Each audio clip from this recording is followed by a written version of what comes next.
There comes a moment in every life when silence becomes louder than noise, when the world's expectations fade, and a person begins hearing the quiet truth beneath their own breath. It doesn't happen suddenly. It happens in small, almost invisible moments, a pause before saying yes, a whisper of discomfort when betraying one's own needs, a trembling awareness that something inside has been neglected for far too long. Self-abandonment is rarely recognized while it's happening. It feels like responsibility. It feels like kindness. Sometimes it even feels like love. But there is a turning point, soft, tender, and deeply private, when a person realizes they can no longer live at a distance from themselves. And in that moment, a quiet transformation begins. Not loud, not dramatic, just profoundly human. It often begins in moments too small to name. A quiet heaviness after agreeing to something you didn't want to do. A subtle tightening in the chest when you silence a truth you needed to speak. A faint sadness that appears after laughing along with something that never felt funny to you. These moments are gentle fractures in the surface of everyday life. Cracks that reveal, for the first time, just how far a person has drifted from themselves. Most people don't recognize these early signals as self-abandonment. They interpret them as signs of maturity, patience, or adaptability. They tell themselves it's normal to bend, to accommodate, to put their own needs second. For years, they survive this way, moving through their days with a quiet, practiced sincerity that hides the exhaustion beneath. Self-abandonment is subtle because it wears the mask of goodness. It looks like generosity. It looks like responsibility. It looks like being the one who understands, the one who listens, the one who keeps everything together. But beneath that mask lies a slow erosion, a person shrinking themselves to fit into stories that were never theirs. Recognition comes the moment this erosion becomes visible. Not always in dramatic scenes. Sometimes it comes during a simple conversation, when you hear yourself agreeing to something and suddenly feel the strange sensation of watching yourself from the outside. A small voice inside whispers, "Why did you say yes? That isn't what you feel." And for a brief moment, the split between who you are and who you pretend to be becomes undeniable. Other times, recognition arrives through emptiness, a feeling of being surrounded by people, yet quietly alone within yourself. A loneliness that has nothing to do with others and everything to do with the distance you've created from your own inner world. There is a specific ache that comes from realizing you've been absent from your own life, an ache that cannot be numbed by distraction or softened by routine. It lingers beneath the surface like a gentle reminder that something inside you is waiting, patiently, quietly, to be seen. Recognition is not an arrival. It is an awakening. The moment someone notices the pattern, the world shifts. Colors look slightly different. The body feels slightly heavier. A silence opens inside the mind where questions begin to form. When did I start living this way? Why do I keep giving pieces of myself that I can't afford to lose? Why does my voice tremble when I speak my truth, even in safe places? These questions are not accusations. They are invitations, the first steps toward returning home to oneself. Yet recognition is also uncomfortable. It breaks the illusion of harmony a person has worked hard to maintain. It disrupts the image of being the reliable one, the flexible one, the easy one. It forces them to confront a difficult truth, that the version of themselves they offer to the world is not the same one that lives quietly inside. In psychological terms, this is the beginning of self-awareness, the point at which the internal and external selves stop moving in parallel lines and begin to collide. A person starts realizing their life has been shaped more by their fear of being misunderstood than by their true desires. This collision creates an inner pause, a slowing down, a deep breath taken not out of calmness but necessity. And within that pause lies the first spark of transformation, not loud, but steady. Recognition isn't about fixing anything. Not yet. It is simply the act of noticing the truth without turning away. For the first time, a person begins to observe where they disappear, where they silence themselves, where they betray the small signals coming from within. They begin to see their own absence, and once a person recognizes their absence, they can no longer unknow it. This is where the quiet transformation begins, in the gentle, almost fragile realization that the life they are living no longer reflects who they are becoming. No one learns to abandon themselves overnight. It is a slow education, taught quietly and absorbed deeply, long before a person has the language to name it. The roots of self-abandonment trace back to places where love felt conditional, where acceptance depended on behavior, and where being easy or good seemed safer than being real. For many, it begins in childhood, not always through dramatic wounds, but through subtle emotional patterns that repeat over time. Parents who loved their children but were overwhelmed. Homes where silence was easier than honesty. Environments where emotional needs were inconvenient, misunderstood, or simply too heavy for the adults to carry. A child adapts quickly. They learn what brings closeness and what creates distance. They learn which parts of themselves are welcomed and which parts create tension. And in that learning, they begin shaping a version of themselves designed to keep love near and conflict far away. Psychologists call this attachment conditioning, the silent shaping of identity around whatever feels safest. If a child grows up sensing that their feelings are too much, they learn to shrink them. If they grow up seeing that their needs cause stress, they learn to hide them. If they feel responsible for everyone else's comfort, they learn to soften their boundaries until they almost disappear. A child cannot distinguish between self-protection and self-betrayal. They only recognize what keeps relationships intact. And so they learn to read the room before they learn to read themselves. Some learn to be the peacemaker, absorbing tension to keep harmony intact. Some become the achiever, earning worth through performance. Some become the caretaker, tending to others so they never have to face their own unmet needs. And some become the invisible one, quiet and accommodating, believing their presence is only welcome when it causes no disruption. Each of these adaptations has the same root. Love feels safer when the self is small. As these patterns grow, they become identity. A person begins believing that their worth is tied to how well they manage the emotions of others.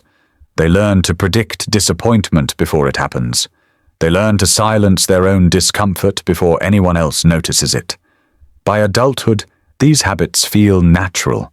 They don't look like wounds anymore. They look like personality traits.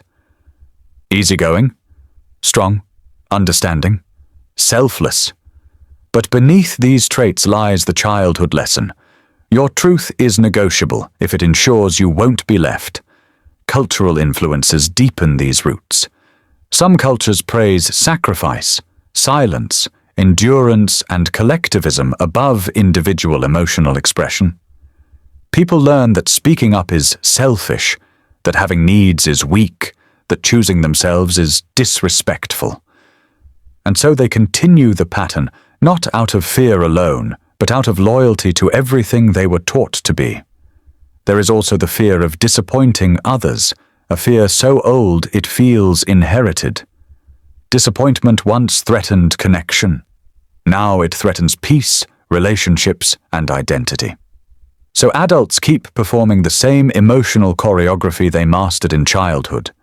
Smile even when hurt. Agree even when unsure. Support even when exhausted.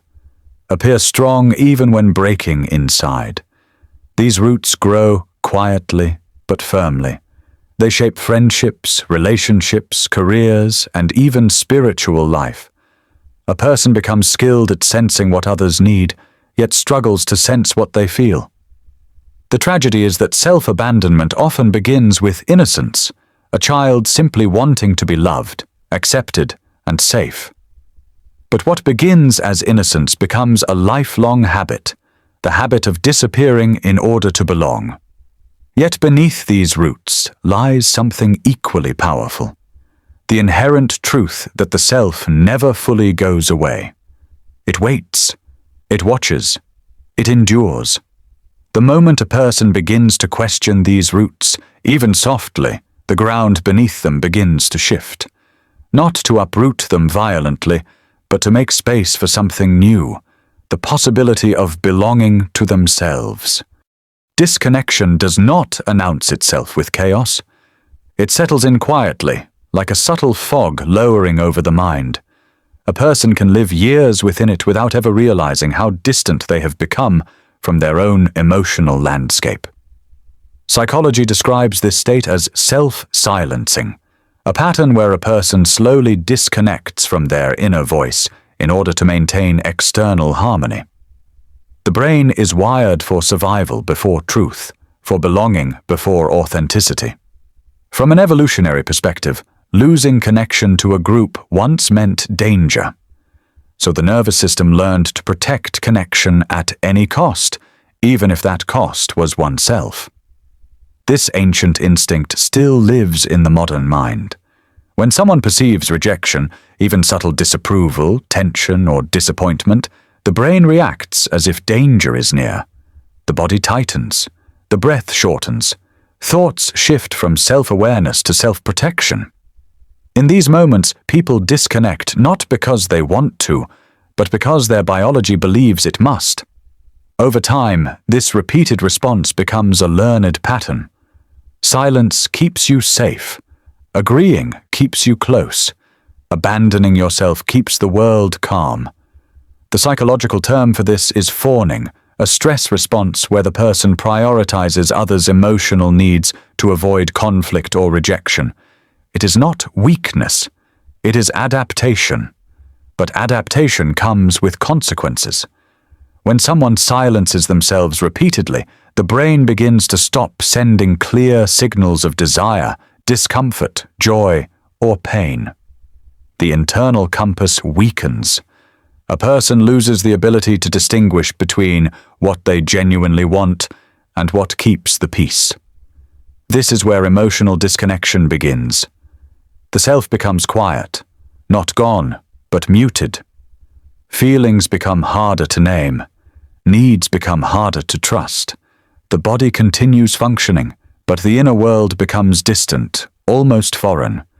In psychology, this is called dissociation from the self, a protective form of numbing that emerges when expressing truth once felt unsafe. A person might say they are fine because they no longer know what they feel. They might say things are okay because the emotional vocabulary required to say otherwise has slowly faded away. Another force shapes this disconnection. Internalized expectations. From families, cultures, teachers, partners, communities, a lifetime of messages accumulates inside the mind. Don't make trouble. Be grateful. Don't be emotional. Be strong. Think of others first. Over the years, these messages become more than instructions. They become internal laws. Even when no one is enforcing them, a person continues obeying them, out of habit, out of fear, out of the belief that this is what makes them worthy. A silent psychological split forms, one self living for others, the other self archived deep within. This split is the birthplace of loneliness, not the loneliness between people, but the loneliness from oneself. A loneliness that no amount of relationships or external validation can cure. When someone is disconnected internally, connection externally feels incomplete. They feel unseen even when loved, misunderstood even when supported, exhausted even when nothing seems wrong. This exhaustion is the cost of performing a version of oneself that no longer feels real. Yet despite the depth of this disconnection, something within always remains intact. A core self, quiet, patient, waiting. Psychologists describe this as the observing self, the part of the mind that witnesses everything without disappearing. It notices the moments a person lies to themselves. It feels the ache beneath forced smiles. It recognizes the distance even when life looks stable from the outside. This witnessing self becomes the bridge back to authenticity.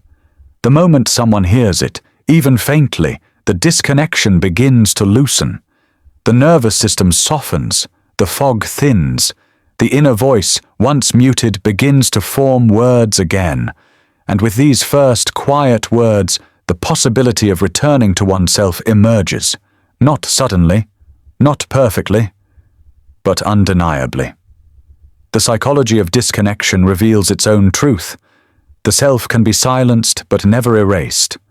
And once it begins to stir, the life built on self-abandonment can no longer remain unchanged. There comes a point when the distance between who someone is and who they pretend to be grows too wide to ignore. At first, this distance feels like mild discomfort, a sense that something is off, though nothing looks wrong from the outside. But with time, the inner conflict sharpens, becoming a quiet tension that threads through every part of life. This conflict lives in the space between two selves, the self shaped for the world, and the self waiting within. The outer self is practiced, polished, predictable. It knows how to smile even when the heart is tired. It knows which truths to withhold to keep peace intact. It knows how to be agreeable, dependable, and composed in ways others appreciate. The inner self, however, is softer, more honest, more vulnerable, more alive. It carries desires that were silenced, boundaries that were never expressed, and truths that were never allowed to fully bloom. It longs for authenticity, but fears the consequences that authenticity might bring. The conflict between these two selves creates an emotional fatigue that slowly accumulates. It is not the exhaustion of physical labor, but the exhaustion of pretending. Pretending to be unaffected, pretending to be strong, pretending to be endlessly resilient. People often describe it as a heaviness behind the ribs, or a restlessness they cannot explain. A sense that they are performing their own life instead of living it. Psychology calls this self-discrepancy, the painful gap between the felt self and the presented self. The larger the gap becomes, the more strained a person feels. This strain shows up in subtle ways. Moments of irritability that seem out of character. Sudden emotional numbness where there should be connection. Tears that rise without warning. A longing that has no name, yet feels overwhelmingly familiar. The inner conflict often intensifies in relationships. When someone feels deeply for others, yet continuously suppresses their own needs, resentment quietly forms.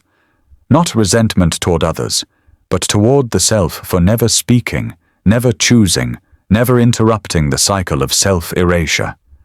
This resentment is quiet, almost polite. It doesn't seek revenge, it seeks recognition. The person begins to notice they are always the one adjusting, always the one stretching to make situations easier for others, always the one who absorbs discomfort to maintain harmony. On the surface, this looks generous. Underneath, it feels like disappearing. The mind begins questioning its own silence. Why do I apologize when I'm not wrong? Why do I stay quiet when something hurts? Why do I feel guilty for wanting something simple? These questions signal that the inner conflict has reached a threshold. The person can no longer ignore their own needs without feeling the emotional cost. And yet speaking up still feels dangerous, as if expressing a need might unravel the identity they've spent years constructing. The fear is not irrational. It is embedded in childhood conditioning, reinforced by years of being rewarded for self-sacrifice. The inner conflict becomes a cycle. The self wants honesty. The fear wants safety. Both pull in opposite directions, leaving the person emotionally suspended between who they've always been and who they are becoming. This tension often leads to moments of emotional flooding. A sudden urge to cry, an unexpected wave of frustration, a longing for solitude even around people they care about. These moments are not signs of weakness. They are signs that the truth within can no longer remain silent. Psychologically, this is a breaking point, the moment the internal witness, the observing self, demands to be acknowledged. The person begins realizing that authenticity is not a threat. It is a necessity. The conflict does not disappear overnight. But something shifts. The person can no longer comfortably return to the old version of themselves. The outer self feels too tight. The inner self feels too loud. And between them, a quiet truth begins to form. A realization that continuing to abandon oneself is no longer sustainable. In this truth lies the beginning of a turning point.